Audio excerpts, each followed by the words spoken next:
দুর্গাপূজার ঠিক আগেই শহরকে সচল রাখতে মাথাভাঙ্গা পৌরসভার তরফ থেকে শুরু হয়ে গেল ফুটপাত দখলমুক্ত অভিযান।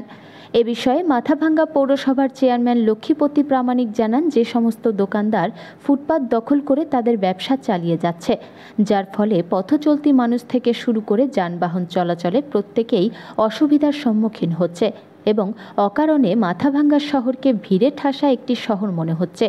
তারই ফলস্বরূপ আজকের এই ফুটপাত দখলমুক্ত অভিযান বলে জানা যায়। পৌরসভার তরফ থেকে যদিও এ বিষয়ে প্রত্যেক ব্যবসায়ীকে মাইকিং করে বেশ কয়েকদিন আগে থেকেই সজাগ করা হয়েছিল, কিন্তু তা সত্ত্বেও দেখা যায় ব্যবসায়ীরা এ বিষয়ে কোনো কর্ণপাত করেনি। আজকে আমরা শনি মন্দির মোড় থেকে এই পর্যন্ত অর্থাৎ ঝঙ্কার ক্লাব মোড় পর্যন্ত আমরা করলাম। আমরা এটা লাগাতার আমরা চালিয়ে যাব।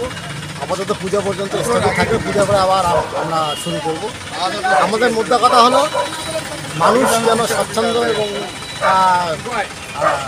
সাবলীলভাবে চলাফেরা করতে পারে, যাতে দুর্ঘটনা কোনো রকম না ঘটে।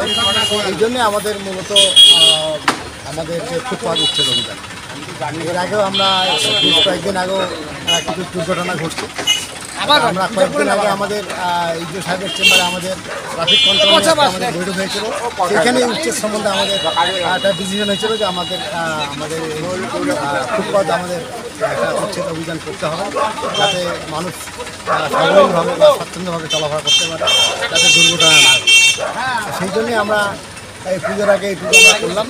আমরা তেমনভাবে বিশেষ করলাম যারা একটু বেশি করে অবস্ট্রাগল তৈরি করছে এবং রাস্তার উপরে যারা উঠে এসেছিল, যারা ঘর করছে, তাদেরকে আমরা সরিয়ে দিলাম। এবং কিছু কিছু দোকানদার যারা নাই, মালিক পাওয়া যায়নি, তাদেরকে আমরা মাল উঠিয়ে নিয়ে যাচ্ছি। এবং অন্যান্য যারা দোকানদার যারা আছে তাদেরকে আমরা বারবার যেমন আমরা অকেবল করি বা আমরা সতর্কীকরণ করি যে আপনারা সহযোগিতা করুন পৌরসভার সঙ্গে, যাতে মানুষ সুন্দরভাবে চলাচল করতে পারে, যাতে রাস্তাঘাটে কোনো দুর্ঘটনা না ঘটে। সেজন্য আমরা সবসময় সজাগ। এবং আমরা আজকেও এটা অরিজিনাল একটা বার্তা দেওয়া যে আগামী দিনে যাতে ব্যবসায়ীরা যারা ব্যবসা করতেছে তা অবৈধভাবে দোকানদার বা অবৈধ যাতে দখলদারি না চালায়। এলাকাতে আমরা কোনো ব্যবসায়িক প্রতিষ্ঠান বা কোনো ব্যবসার ক্ষতি আমরা করিনি। যারা রাস্তার উপরে এসছে বা মানুষের যারা অসুবিধা করেছে সেরকম দুই চারটে দোকান আমরা কিছু সেট বা ছাদ আমরা দোকানদারদের বা দোকানদারের কোনো রকম আমরা অসুবিধা কিছু করি।